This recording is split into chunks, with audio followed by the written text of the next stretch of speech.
জামাই বাবু গো আমার দিকে নজর দিও না। সাধের শালি গো তোমায় ছাড়া থাকতে পারবো না।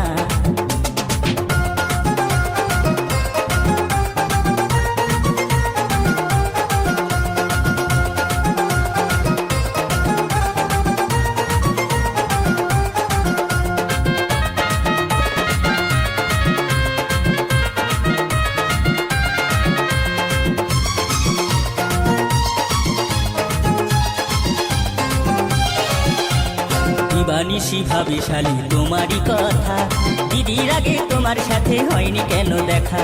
দিবানিশি ভাবি শালি তোমারই কথা, দিদির আগে তোমার সাথে হয়নি কেন দেখা।